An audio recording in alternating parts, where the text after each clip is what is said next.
The murder of Cheri Jo Bates, 1966. On the night of October 30th, 1966, Riverside City College student Cheri Jo Bates became the victim of a shocking and brutal murder, one that remains unsolved to this day. Just 18 years old, Bates was last seen near the campus library before her life was violently cut short. Police later concluded that her killer had carefully planned the crime, sabotaging her lime green Volkswagen by tampering with the ignition wires, ensuring it would not start. When Bates returned to her car, the suspect offered her assistance, luring her away to a secluded driveway near campus where the attack took place. The following morning, at around 6:30 a.m., a campus groundskeeper discovered her body in an alley off Terracina Street. The murder scene revealed a savage assault. Cheri had been repeatedly stabbed and slashed with a small knife, her throat cut so deeply that she was nearly decapitated. In addition, there were signs she had been choked and fought desperately for her life. Skin, hair, and blood belonging to the assailant were later recovered beneath her fingernails. Her purse, identification, and money remained untouched, ruling out robbery as a motive. Bates's clothing was not disturbed,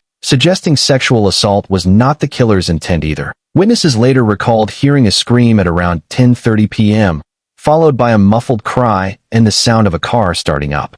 The time matched the coroner's estimate of death.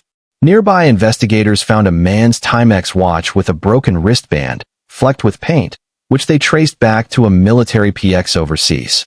A shoe impression consistent with a men's size 10 was also noted. Despite these clues, no suspect was immediately identified. Early investigation Riverside detectives, including Detective R.D. Yonkers, considered several theories.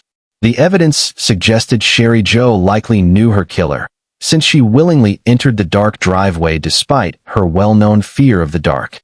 Investigators suspected a rejected admirer or ex-boyfriend, but despite questioning dozens of young men, including those at a reenactment staged 2 weeks later, no conclusive match was found. Over 65 people who had been at the library that night participated in the recreation, where they were fingerprinted and asked to submit hair samples. A car, described as a light-colored late 40s/early 50s Studebaker, had been spotted in the area but was never traced. A knife was later unearthed by a gardener near the crime scene, raising hopes of a break in the case. However, testing proved it was not the murder weapon. Although many leads were pursued, including a mental patient confession, a local suspect who later proved innocent, and even a connection to a prior 1965 campus stabbing, none brought investigators closer to solving the case. The confession letter. Nearly a month later, the case took a chilling turn. On November 29, 1966, two near-identical typed letters titled "The Confession" were mailed to the Riverside police and the local newspaper. The anonymous writer claimed full responsibility for Bates's murder, taunting authorities and describing the crime in detail, including the disabling of her car, a fact not released publicly. The disturbing note promised more killings, describing Bates as stupid and comparing her to a lamb led to slaughter. 6 months afterward, in April 1967, new handwritten notes appeared. Each simply read, "Bates had to die. There will be more." Two of these included a peculiar symbol resembling a Z, eerily similar to one later used by the infamous Zodiac Killer. Around the same time, janitors at the college discovered a desk defaced with a morbid poem scratched into its surface. The writing spoke of death, stabbing, and blood, and ended with the initials RH. Authorities debated whether it had been written by Bates's murderer or by a student inspired by the crime. Suspects and dead ends. Investigators initially leaned toward the idea that the murder was personal, possibly an act of jealousy or rage. One ex-boyfriend remained a prime suspect for decades, even providing DNA samples in 1998, but he was ultimately cleared.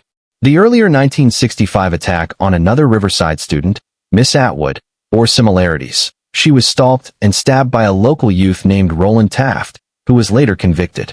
However, Taft was in prison at the time of Bates's death, eliminating him as a suspect. The Zodiac connection. By 1969, attention shifted to the Zodiac killings in Northern California.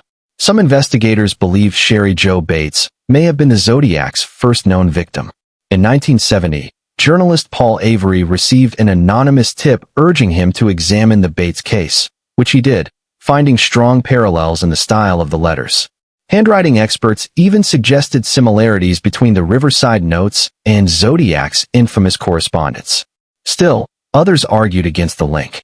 Unlike Zodiac's cold, controlled gun attacks, Bates's murder was frenzied and personal, involving a small knife and a prolonged struggle.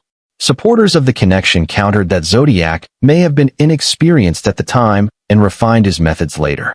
In March 1971, the Zodiac himself sent a letter to the Los Angeles Times, cryptically referencing his Riverside activity.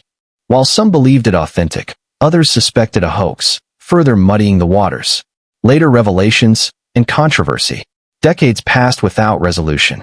In 2021, Riverside police revealed that the Bates had to die notes were hoaxes, traced by DNA to a troubled teenager seeking attention at the time.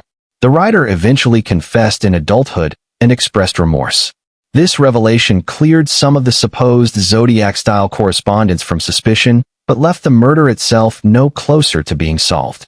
That same year, an independent group of former law enforcement officers and journalists publicly claimed that Zodiac, whom they identified as Gary Francis Post, had killed Cheri Jo Bates.